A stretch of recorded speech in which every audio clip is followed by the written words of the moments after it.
écoutez Europe 1, il est 9h30. Le journal des médias avec Thomas Joubert. Bonjour Thomas. Bonjour, à la une ce matin, Christina Cordula habillée pour l'hiver après ses déclarations sur la fourrure. Un homme politique invité dans le nouveau talk-show d'Alessandra Sublet sur TF1 et Pascal Nègre quitte Universal Music. Et on commence donc avec les nombreuses réactions après les déclarations de Christina Cordula sur la fourrure ici même. C'était hier matin dans ce studio. Christina Cordula était votre invitée après avoir défendu la marque de shampoing pour laquelle elle a tourné une pub en affirmant que cette marque n'avait pas recours à des tests sur les animaux. Vous l'avez interrogée sur sa position vis-à-vis de la fourrure dans la mode. Écoutez sa réponse surprenante. La protection des animaux, ça vous importe. Mais bien sûr. Et vous êtes contre la fourrure dans la mode ? Non. Je suis pas contre la fourrure parce que la fourrure, elle est faite par des animaux d'élevage. Je suis contre la fourrure. Mais ils souffrent quand même, non quand on Mais leur vous prend la savez, le fourrure. saumon, quand on mange du saumon, c'est aussi du saumon, des poissons, le sauvage, à ce moment-là. Je ne suis pas contre la fourrure. Je ne suis pas contre la fourrure. C'est des animaux d'élevage qui font pour ça. Oui, mais la souffrance, elle existe même chez les animaux d'élevage. Enfin, c'est un autre débat. Oui, c'est un autre débat. Hein. Voilà, des déclarations qui ont beaucoup choqué et déçu certains de ses fans. Je viens de perdre toute l'estime que j'avais pour Christina Cordula. Je n'ai que des gros mots et des insultes comme réponse. La déception de voir que Christina Cordula cautionne la fourrure animale. Voilà ce qu'on a pu lire sur Twitter. Ces déclarations ont aussi fait réagir Réa Hutin, la présidente de 30 millions d'amis, qui parle de cynisme et rappelle l'horreur subie par les animaux d'élevage. La fondation Brigitte Bardot, de son côté, qualifie Christina d'idiote du jour. Enfin, le site internet de Metro News a même organisé une consultation sur son site internet. Oui, 69% des votants estiment que ses propos sont scandaleux. Léa Salamé devrait prendre du galon sur France 2 en vue de la présidentielle. La chaîne lui aurait bien proposé de rejoindre des paroles et des actes. David Pujadas avait déjà évoqué cette arrivée à ce micro le 3 février dernier. Selon les infos de Téléstar, il ne s'agirait pas d'une co-présentation. France 2 aurait en fait proposé à la journaliste l'interview d'un invité en face à face pendant l'émission. Léa Salamé n'a pas encore donné sa réponse. Enfin, c'est exactement ce que nous a dit David Pujadas il y a 15 jours.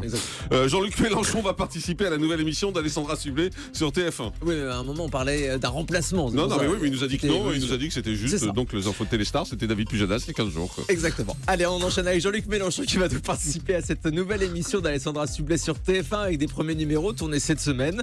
Parmi les invités, le fondateur du Front de Gauche. Selon Télé Loisirs, Jean-Luc Mélenchon s'est plié au concept de l'émission Action ou Vérité en répondant aux questions d'Alessandra Sublet et en participant à des épreuves comme une baptisée le tri sélectif où il devait jeter, recycler ou garder des personnalités politiques. On verra cette séquence dans la nouvelle émission d'Alessandra Sublet le vendredi 18 mars en deuxième partie de soirée. Le nouveau PDG de TF1 touchera le même salaire que Nonce Paolini. Nonce Paolini a fait ses adieux à ses salariés hier, on l'a entendu dans le zapping. Selon un document financier interne publié par BFM Business, son remplaçant Gilles Pélisson touchera la même rémunération, à savoir un salaire fixe de 920 000 € par an, auquel s'ajoutent des bonus pour un total pouvant aller jusqu'à 2,3 millions d'euros annuels.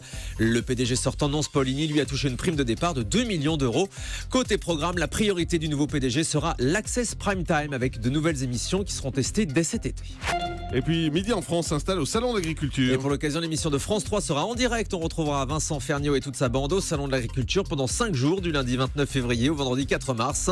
Et puis Europe 1, nouveau partenaire du Salon, sera aussi présent sur place avec de nombreuses émissions en direct dès le samedi 27 à 6h du matin pour la matinale de Wendy Bouchard.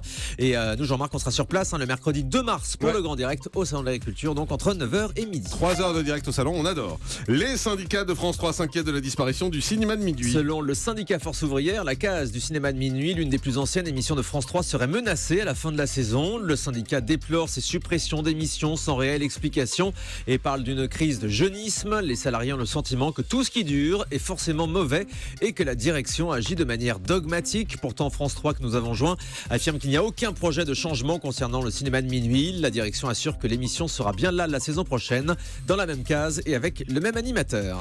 Pascal Nègre a remplacé à la tête d'Universal Music. Le patron emblématique de la maison de disques quitte Universal après l'avoir dirigé pendant 18 ans. On se souvient de lui dans le jury de Star Academy. Il a lancé tous les gagnants des télécrochets ces dernières années.